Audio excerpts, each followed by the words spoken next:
Gujarat news ચેનલમાં તમારું સ્વાગત છે. કેરળમાં ચોમાસાનું ધમાકેદાર આગમન.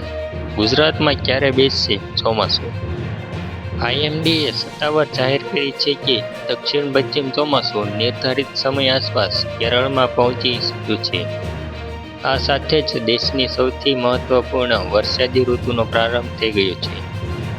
દેશભરમાં કાળઝાળ ગરમી અને અસહ્ય ભેજથી પરેશાન નાગરિકો માટે આખરે રાહતના મોટા સમાચાર આવ્યા છે.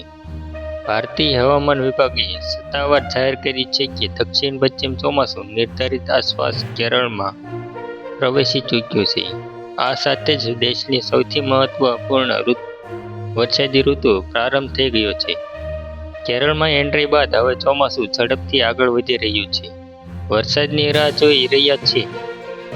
ચોમાસાના આગમન સાથે જ કેરળના વિવિધ ભાગોમાં મેઘરાજાએ ધમાકેદાર બેટિંગ શરૂ કરી દીધી છે. હવામાન વિભાગે આગામી 4 જૂનથી 9 જૂન સુધી રાજ્યમાં ભારેથી અતિભારે વરસાદની આગાહી કરી છે. કેટલાક વિસ્તારોમાં 7 થી 20 સેન્ટીમીટર સુધી વરસાદ ખાબકી શકે છે. દેવરૂપનગર, કોલમપુર,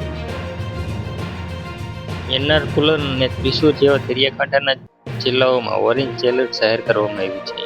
નીચાણવાળા વિસ્તારોમાં પાણી ભરવાની અને જનજીવન પ્રભાવિત થવાની આશંકા વ્યક્ત કરાઈ છે. ગુજરાતમાં સામાન્ય રીતે ચોમાસું વિવિધ આગમન 15 થી 25 જૂન દરમિયાન થતું હોય છે. ભારતીય હવામાન વિભાગની આગાહી અનુસાર આ વર્ષે કેરળમાં ચોમાસાના પ્રવેશ બાદ તેની ગતિને ધ્યાનમાં રાખતા ગુજરાતમાં ચોમાસું જૂનના મધ્યમ અથવા અંતિમ સપ્તાહ દરમિયાન પહોંચવાની શક્યતા છે.